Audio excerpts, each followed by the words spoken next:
Hello and welcome everybody, my name is Oscar and thanks for joining me today in this workshop about interview skills, which I will cover inside the recruiter's mind. But first, let me ask you something. Have you ever faced any confidence issues during an interview? Well, if that is the case, in this workshop, I'm gonna guide you through all that terrifying process when we have to deal with a job interview. But is it that scary? Well, we will see. Are you ready? Then let's jump in. First of all, I apologize for my English, so I will try to speak as clearly as possible. In this module, I'm going to mention some of the most common methods and strategies to approach a job interview. Well, I hope that you find this useful and enjoy the content, so let's begin. Firstly, I would like to introduce some general information about the structure that we're going to follow. This workshop will be for everyone who wishes to polish and improve their interview skills. It will cover a wide range of ideas about how to approach a 30 to 60 minutes average interview. The duration will be around 30 minutes and the level will be medium. The aim of this workshop is to increase candidates' performance while taking or facing a job interview, followed by the next objective, to be able to demonstrate your professional skills in a job interview, to analyze a job offer, to boost candidate confidence and performance, and to provide candidates with a number of tools to face an interview. In terms of contents, we will see a case of study about an administration role, the job offer, the structure, and etc.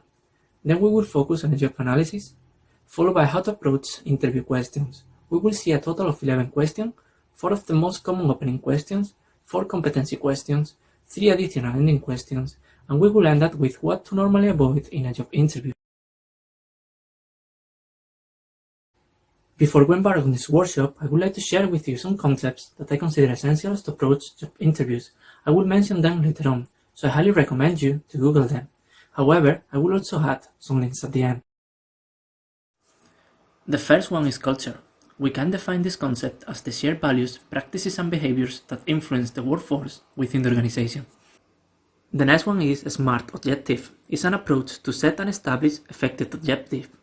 SMART stands for specific, measurable, achievable, realistic, and timely. It seems very straightforward, but it is not. So be really careful in the way that you set your objective, because that may affect to your performance, especially in long-term basis. Let's have a look to delegation. Is when authority figure assigns a task to an individual, in this case an employee, to carry out a specific task. And now the Eisenhower method, or also known as the urgent and important matrix, is an approach that helps you prioritize tasks and establish which one you should perform or avoid. In this graph, we can see which action you should undertake first and which one later. And now the most important, the STAR approach, is a famous technique used in recruitment to explain different ways of action based on your own experience. STAR stands for situation, task, action, and result. In situation, we will have to set and describe the scene. Where did it happen? Task is about describing the task or the purpose. What was the task assigned to you? Action, explaining what actions were taken. What did you do? And result, share the outcome or the final result. We will put that into practice later on, as it will be the method that we're going to use with the competency questions. One of the things that I would like you to think about it is when it comes to interviews, it's very unlikely that you could provide the right answer. So bear in mind that there is not a 100% accurate answer. It especially depends on the role that you are applying for. In this case, it will be related to administration. However, it could be really close to what recruiters normally expect. So it is more about crafting your own answers based on your own experience. And do not forget the importance of using examples to support your information. As a starting point and to understand the structure, now I'm going to show you a typical job offer about an administration role. Well, there we go. Here we can see different sections such as information about the company, the role, etc. Also some duties and responsibilities, which are the tasks that we are going to carry out in our daily basis. We can also see the skills which can be essential and desirable. Here my advice will be to take notes of the specific software that we are going to use, such as Microsoft Office, databases, or Sage 50. So make sure that you can demonstrate all these skills. And bear in mind that the key here is how can we link all these skills with our experience. And do not forget to have a look to the last section, about terms and conditions. Normally it's about the salary, hours of work, and holidays. So here the question that we have to ask ourselves is, does it adjust or beat our expectations? Now, with all of this in mind, we can proceed.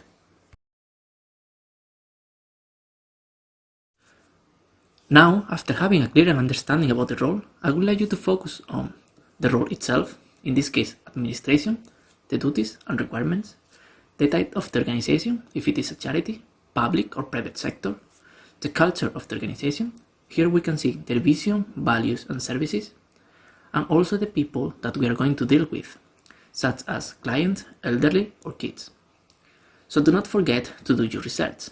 Therefore, put your answers based on the information provided in the job description and link it to your own experience. However, many of you may ask, but how do we do research? Well, in that case, that is what I'm going to show you right now. The first step will be to share for the website of the organization. In this case, we are going to type the SWAP. This one is a charity. So as soon as we can get to their homepage, we can see latest news and what is on. Now I would like you to have a look to their main menu and click on the section that says About Us. This section will provide you general information about the organization. In this case, their vision is a world without waste, but we can also see the purpose, values and story of the organization. I totally recommend you to follow these steps because it will give you a general understanding about what that organization does and how to prepare for your interview. And finally, I will also suggest to have a look to their events, because that may become handy at the end of the interview.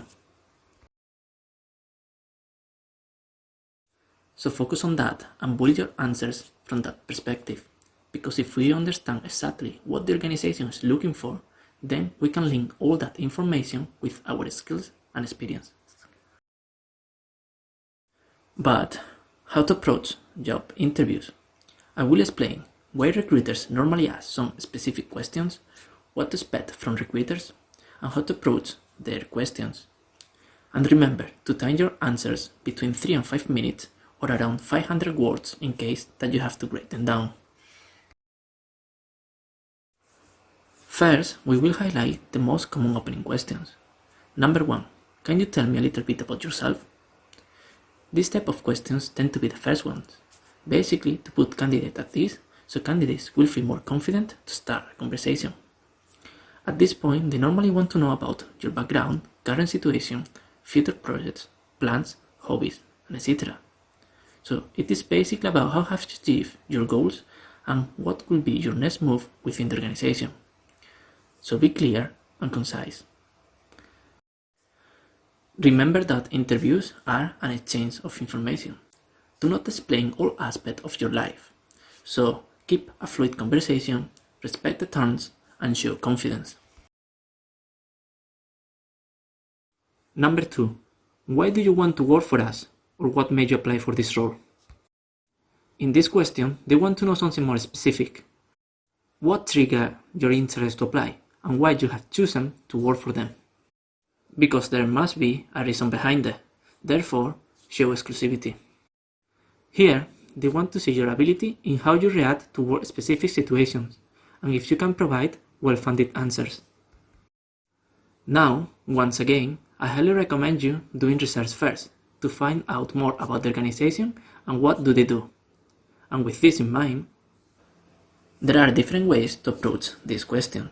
For example, one of them is that you really want to be part of it because of the reputation or leadership of the organization. For example, let's say that it is a top brand that is leading the market right now. So that will provide you the career opportunities and challenges that you are seeking. Other way is to highlight the importance of the culture of the organization. For example, because it provides an amazing work environment, benefits, or flexibility. We can think, for example, about Microsoft or any other kind of organization that adjusts better to our work-life balance. For example, working from home or early finish on Fridays. Another point to take into account is your own experience and progression. For example, you have several years of experience in administration. Therefore, you think that you can expand your skills in that organization, but at the same time, you can also have a good opportunity for your professional growth. Number 3. Can you tell me about your strengths and weaknesses? In this question, they want to know about how confident you are, how you manage your workload, and how you set your priorities. It's all about self-awareness and risk evaluation. In terms of strengths, we have to highlight that our skills match with the job requirements. Basically, that we are good at that and why. In terms of weaknesses, we can approach this in two ways. We can either be honest about our concerns, for example, lack of confidence speaking in public, or on the other hand, we can point out that even though we are aware of potential issues that may arise because of our weaknesses, we can also turn them into positive aspects. For example, sometimes I like to be in control of all the situations, but that makes me overthink. Therefore, it takes me extra time to get things done. However, I always do my best to achieve the goals. And as an advice, do not mention that you do not have any weaknesses, because in that way it seems that you are not taking it seriously. Number 4. What do you think that you can bring to the organization? Or why do you think that you are the right candidate? In this question, they expect from you to mention what can you offer to the organization and if these skills match with its culture, but also if you can bring long-term benefits. Do not forget to mention about your abilities such as cooperation, leadership, and independent or teamwork skills, which will increase your chances. And now, I would like you to think about the organization as a whole. Show them that you can be like an investment, that you can fit in the organization as a puzzle and work toward the same goals. For example, I am a friendly and supportive person with years of experience using Microsoft Office. Therefore, I am always happy to help or guide others to achieve their best performance. Well, how's it going? I hope that everything is going well. Now we will have a look to some of the most challenging questions for many candidates, which are the competency questions. These ones are really important as recruiter will gather additional information about your behaviors and the way that you react towards specific situations based on your own experience. Are you ready? Then, let's do it. Here we can see some of the most common examples. What have you done when this happened? Tell me about a time when something happened, or what would you do if? For all these questions, we are going to use the STAR approach. Using this method allows us to organize our ideas in a more efficient and effective way. Some of the most common topics are escalation, prioritizing, time management, and teamwork.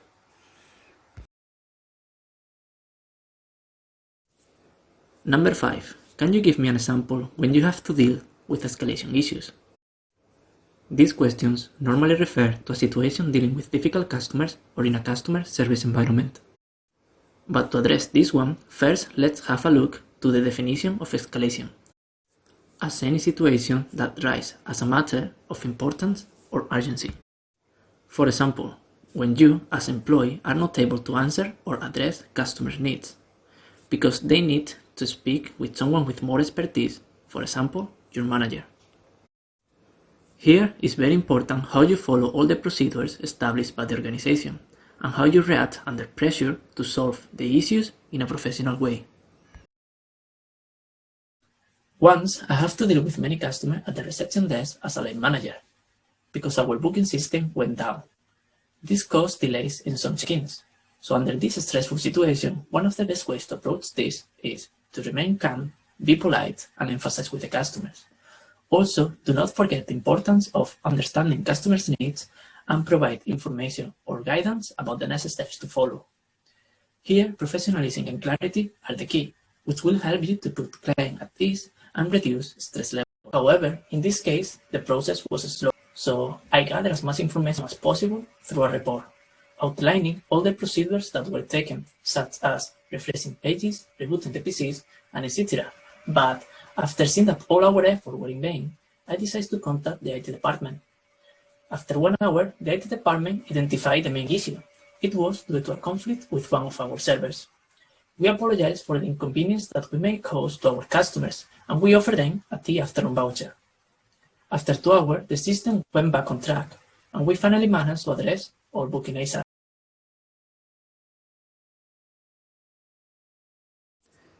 So following the STAR approach, here we can see a brief guide about how the last example looks like.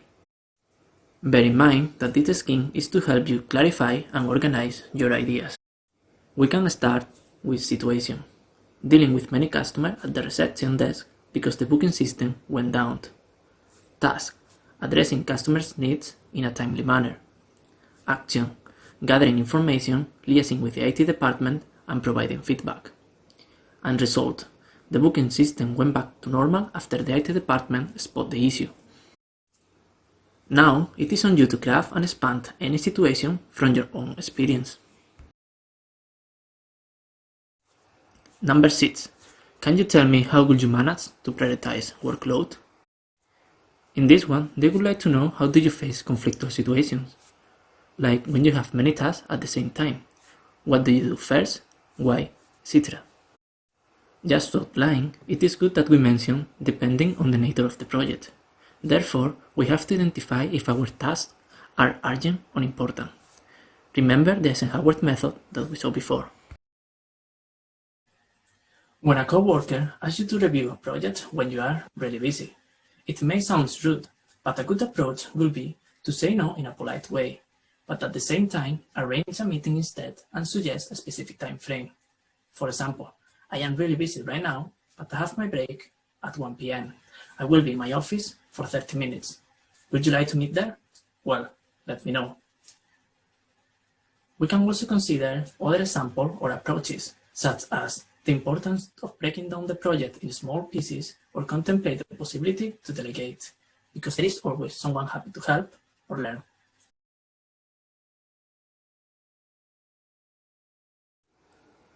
Number 7. How do you cope with time management issues?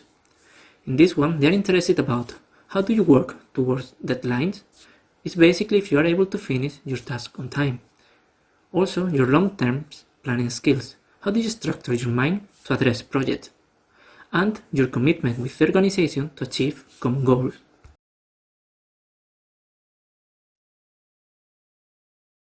In my office, we usually have to deliver a project every month, but once we have to deal with 2 projects at the same time during Christmas.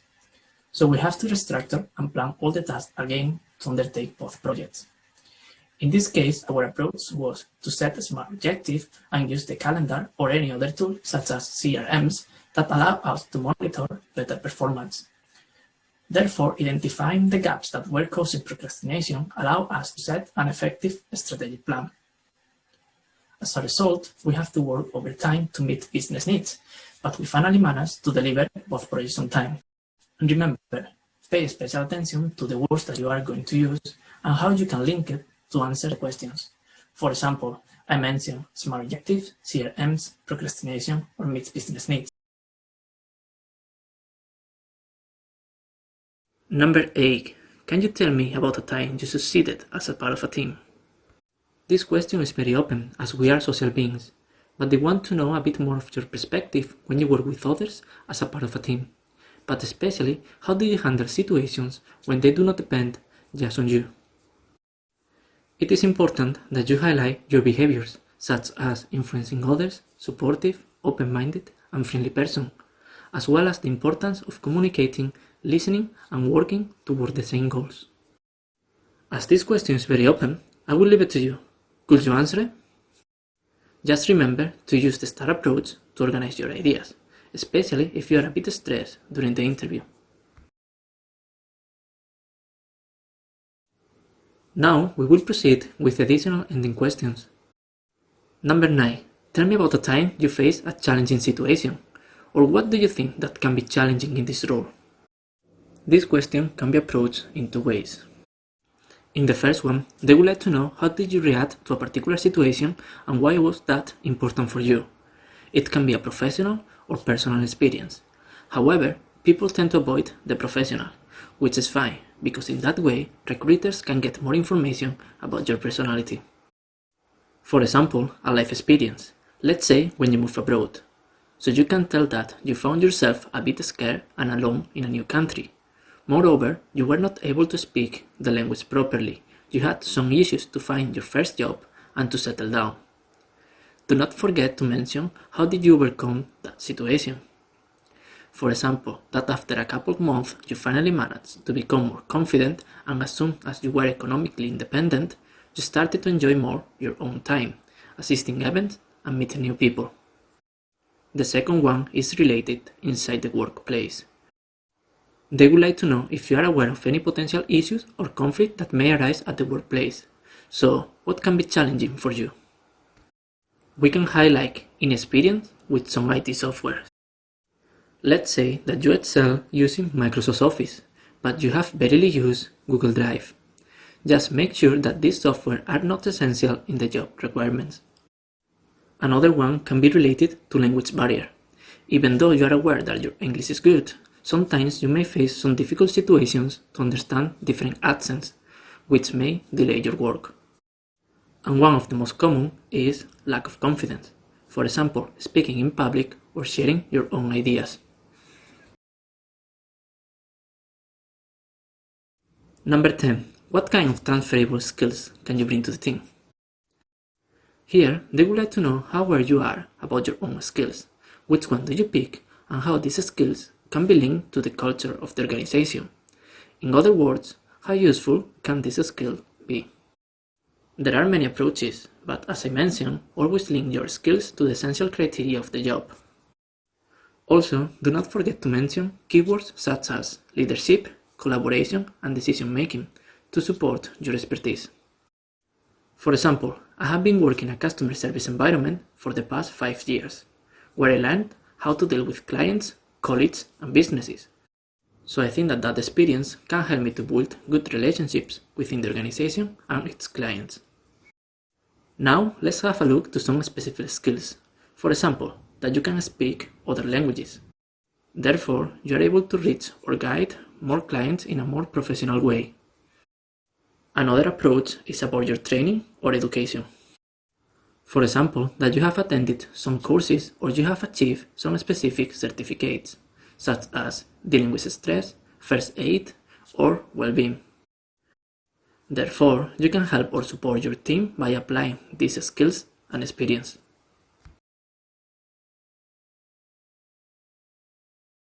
Number 11. How do you think a day working for us would be? In this question, they are interested about what do you know about the company and the role itself, but also what do you expect to achieve within the organization. The key here is to remember the tasks and duties of the job description. Therefore, give examples to show your understanding of the role, especially based on your experience in similar positions in the past. And also show awareness of what you could be expected to do on a daily basis, and the way that you will undertake this task. Well, how's it going? I promise you that we are almost done. In this section, I would like you to think about a way to close an interview. So, when we are getting close to the end of the interview, it is normal that recruiters ask if you have any questions, but be really careful here, as there are some questions that are not the best to ask, or at least not until they offer you the job or before signing the contract. This one can be anything related to salary, training, benefits, holidays, or starting dates. Many of you may ask, but why? Well, basically because you are at the beginning of the process and there are more candidates. So, unless you really need to ask them, it is better just to focus on making a good first impression, as you will have plenty of time to go more into details in the next stage. Anyway, in the best case scenario, they may provide you that information at the end of the interview or in the next stage. However, in some cases you can also engage with their events or projects, so maybe it is a good idea to ask about how are they doing or what is on. Try to create a connection, show your interest or highlight that you share the same values. You can do this by having a look to their website and let them know that you support their ideas or just wish them luck. Before concluding, you can also ask for a few questions, such as what are the business plans for the future, what have been the main challenges in this position in the past, or just ask for some clarifications. For example, what are the next steps to follow after the interview? I highly recommend you to ask at least for a few questions, so have them ready before the interview. And to finish, you can say something like, I think that we have covered all pretty well, it was very clear, so thank you so much for your time, and looking forward to hearing from you. In this page, you can find additional information about the content that we have seen during the workshop, in case that you wish to expand your research. Well, now, I will say that you are ready to nail any job interview out there, so I wish you the best of luck in your new path.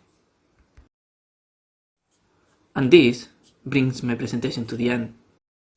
I hope that you enjoy the content and that all these tips help you to find your dream job. So keep trying. I know that it's hard, especially due to the ongoing situation with COVID-19. But remember, challenging times can also be transformed into an opportunity, so do not allow them to discourage you or prevent you from learning. Thank you so much for your time. I hope that you enjoyed, and good luck.